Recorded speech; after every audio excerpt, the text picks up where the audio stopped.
NCP के नेता जितेंद्र आह्वान का एक बयान आया है। जितेंद्र आह्वान ने सनातन पर हमला बोला है। एनसीपी के नेता हैं जितेंद्र आह्वान और उन्होंने सनातन पर हमला बोलते हुए कहा है कि देश को सनातन धर्म ने बर्बाद कर दिया है। सनातन धर्म नाम का कोई धर्म नहीं है। जितेंद्र आह्वान ने कहा कि हम लोग हिंदू धर्म के अनुयायी हैं। सनातन धर्म ने छत्रपति संभाजी महाराज का अपमान किया है। छत्रपति शिवाजी महाराज को राज्याभिषेक से वंचित रखा। उन्होंने जो लिख के रखा है, उन्होंने जो इस देश में फैला है, उससे ही ये देश में वर्ण व्यवस्था बढ़ी, इससे ही इस देश में धर्मद्वेष बढ़ा, इससे ही नीच ऊंच की राजनीति जो खेल था वो शुरू हुआ। शिवाजी महाराज का राज्याभिषेक किसने इनकार किया? वो सनातनी ही थे।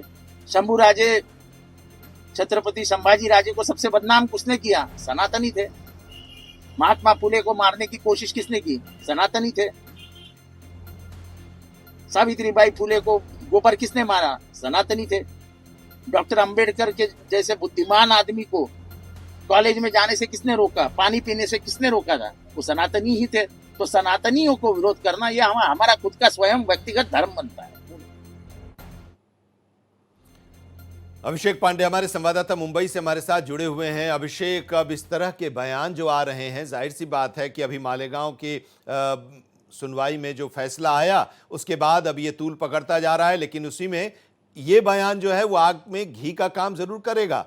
जितेंद्र आह्वान का जो बयान आया है एनसीपी नेता का, देखिए बिल्कुल, अभी जब मालेगांव के ब्लास्ट के बाद हिंदू, सनातन और भगवा, इस पर एक बहस छिड़ी है और जिस तरीके से लोगों ने ये कह दिया कि भगवा आतंकवादी नहीं हो सकता, मुख्यमंत्री ने कहा सनातन, भगवा और हिंदुत्व तीनों को अलग नहीं किया जा सकता और सभी के सभी जो है एक ही सिक्के के पहलू हैं और जानबूझकर इनको अलग करने की कोशिश हो रही है। तो ऐसे में जितेंद्र आह्वान ने कहीं न कहीं इस पूरे मुद्दे को सनातन से जोड़ने की कोशिश की है। पृथ्वीराज चौहान ने भी भारत एक्सप्रेस को दिए इंटरव्यू में कहा था कि भगवा कभी इस तरीके से नहीं हो सकता, सनातनी हो सकते हैं।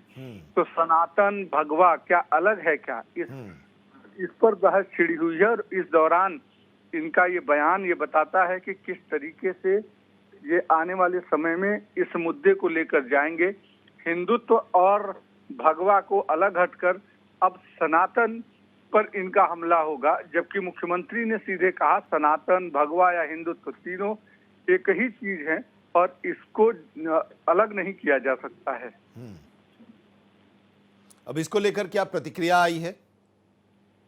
देखिए, अब इसको लेकर बहस तो निश्चित छिड़ेगी, क्योंकि बीजेपी भी कोशिश करेगी कि इस मुद्दे को लेकर के डिफेंड करने के लिए। अब चूंकि ये बयान जितेंद्र आह्वान का है तो अभी तक आधिकारिक तौर पर किसी भी दूसरी पार्टियों ने प्रतिक्रिया नहीं दी है, लेकिन कहीं न कहीं पृथ्वीराज चौहान ने तो इस बात की पुष्टि करी थी कि सनातन कहा जा सकता है, क्योंकि सनातन संस्था पर जब वो मुख्यमंत्री थे तो उन्होंने बैन करने की सिफारिश की थी और ऐसे में अब सनातन, हिंदुत्व और भगवा इन तीनों पर एक बार फिर बहस छिड़ने के संकेत मिल रहे हैं। बहुत शुक्रिया जितेंद्र आह्वान के इस बयान का विश्लेषण करने के लिए, उसका मतलब समझाने के लिए आपका, अभिषेक।